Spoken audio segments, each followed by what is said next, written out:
Sometimes, if you're good, a film will get released that seems tailor-made just for you. I had that experience with Krampus, which is a Christmas horror comedy film. It's probably my favourite Christmas film. From now on, this is going to be a lot of weirdos' favourite Christmas movie. I'm fully aware this might just be me, but I always found the Christmas period to be a bit scary. It's dark and cold, the trees are dead, everything is still and lifeless. The Santa Claus myth has a sinister undercurrent to it. You've got a man that gets to judge if you've been good or bad and then breaks into your house uninvited. And he's always watching.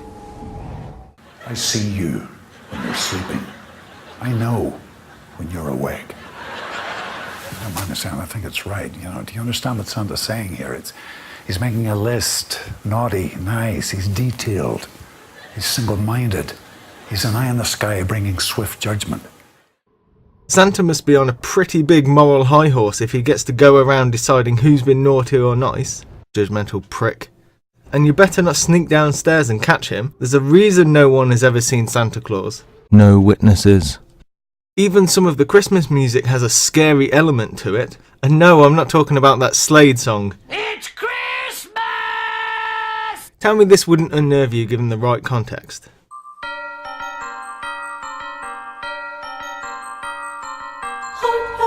Sweet silver bells all seem to say, throw cares away, Christmas is here, bringing good cheer to young and old, meek and the bold, ding dong ding dong, God is their song, with joyful ring, all caroling, one seems to hear words of good cheer from everywhere, filling the air, oh how they come, praising the sun, all hill and dale, telling their tale, in their ear, while people sing songs of good cheer, Christmas is here.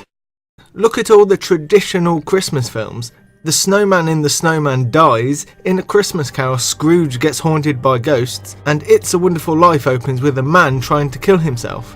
So I always thought Christmas was a great setting for some fun and scary movies, and we've had a few already. I'm surprised Krampus even got made. If you look at all the horror films released in the past few years, most of them, not all, but most, are the same formulaic supernatural film. Nearly all of these are made by the same production company that specialises in generic ghost haunting films. They're also the ones responsible for the awful Martyrs remake. And then Krampus came along. It's completely different from everything out there at the moment. It was such a breath of fresh air when it was released, and I think we need more of these type of fun and creative films.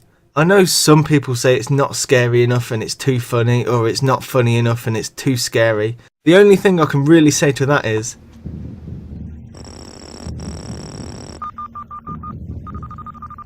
fuck you, asshole.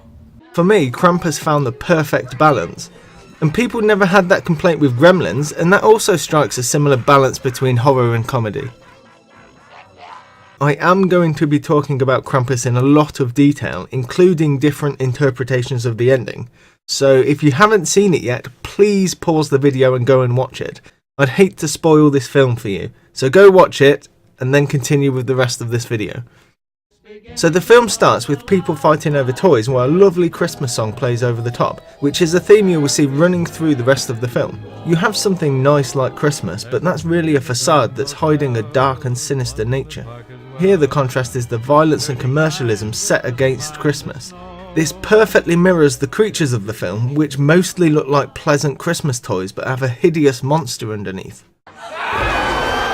This also shows how the town and most of the characters have lost the true meaning of Christmas and are now being punished in a similar fashion. What do you mean? An ihn zu glauben heißt, an den wahren Geist von Weihnachten zu glauben. An den Geist des Gebens und des Opferns. One thing I love about Krampus, among everything else, is that it has a very understated approach to character development. In the opening scenes, we immediately see a wedge driven between Max and the other characters. Max cares about his family and Christmas and has a friendly approach to other people. You know what I mean? But not why you care. Well, someone's gotta.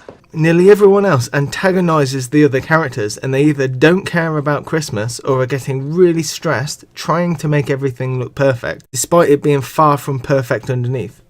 And that's why she makes so much food that you can't pronounce. Well, I just thought you guys might like a break from macaroni and cheese with hot dogs. Yeah, okay. Well, you were wrong. When the two girls are reading Max's letter to Santa, the writers use it as an opportunity to develop Max, and it gives us information about the characters which is used later in the film, like when we hear Max's mum and dad aren't getting along very well. I wish my mom and dad could fall in love again. And then later when the blizzard rolls in, we see them getting closer. It's not something the film draws attention to, but it is there. It just gives us a few nice little details and colours the characters in a little bit. This kind of subtle development runs all the way through Krampus, and it's really effective. There's some nice little character moments sprinkled throughout the film. So after the letter is read, Max finally snaps, losing all goodwill for the Christmas season, and inadvertently summons Krampus.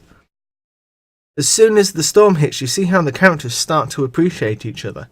At first they disagreed over anything and everything, like dinner being dry. Well, I guess I should have gotten your bird. You can just say something nice. And when they're out in the blizzard, they start to agree on small things. The storm probably knocked out the radio stations, too. I guess so. It's great little character progression and fits well with the themes of the film. They're playing Dead Space, that's a great horror game.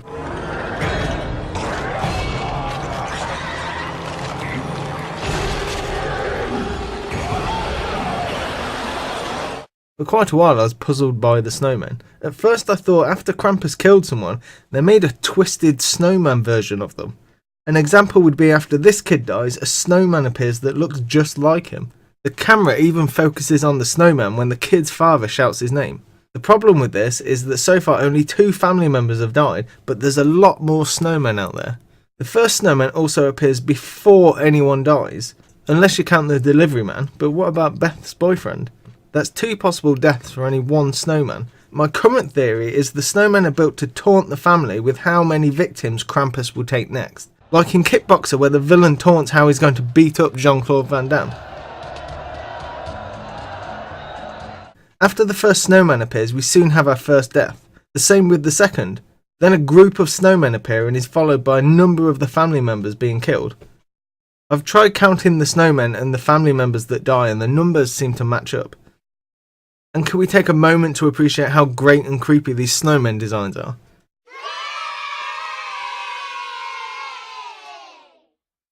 After one of the characters die, we're treated to a beautiful animated sequence. We're given some backstory to Krampus, and putting that with this animation really shows how much the filmmakers cared. Any other film would have just had them sit there and talk at the camera. It would have been easier, cheaper and quicker, but instead they put some effort in and do something really creative. It has 2D and 3D animation and looks like stop motion with a fantastic style to it. The visuals also give us information and context to the characters, such as the World War II era setting. They really didn't have to put this in, but it's such a nice touch.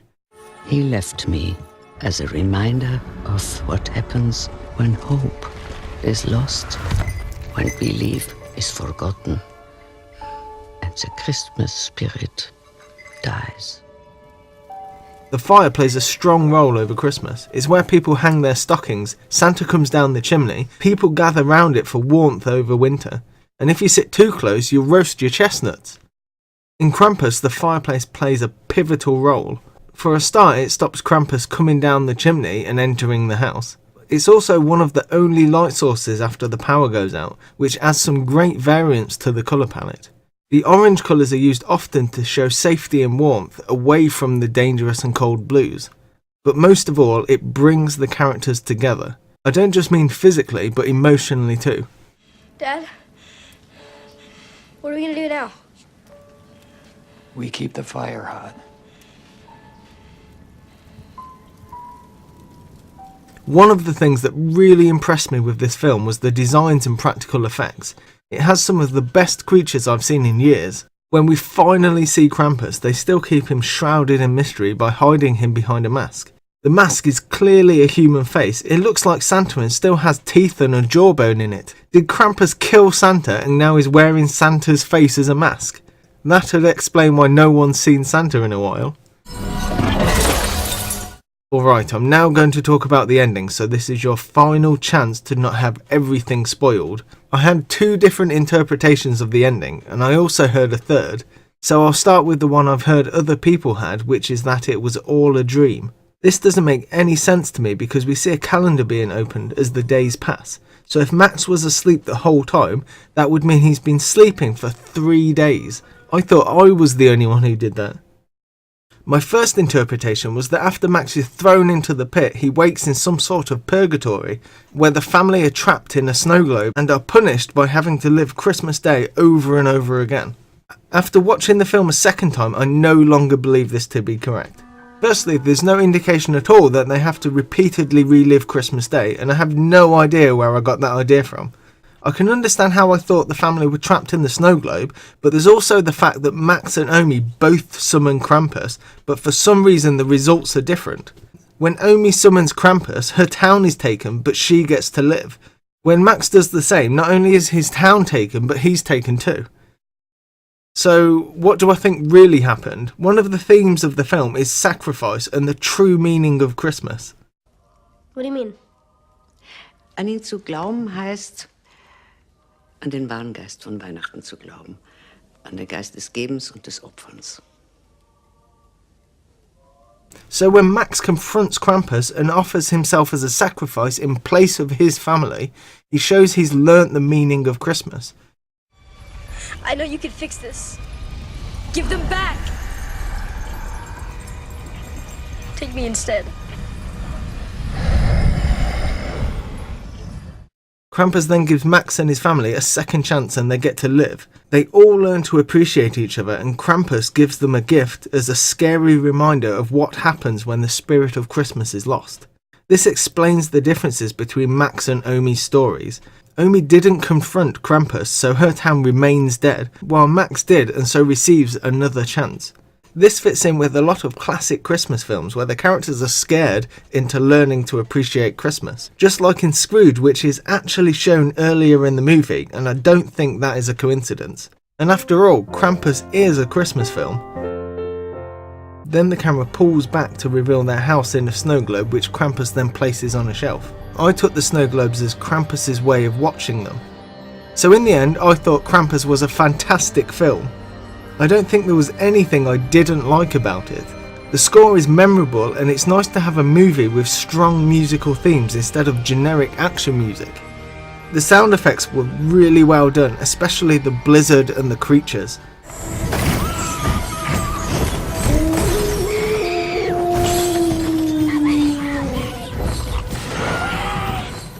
Michael Dougherty is a great director, and I'm not just saying that because he liked one of my tweets. His films have so much creativity and mythology to them.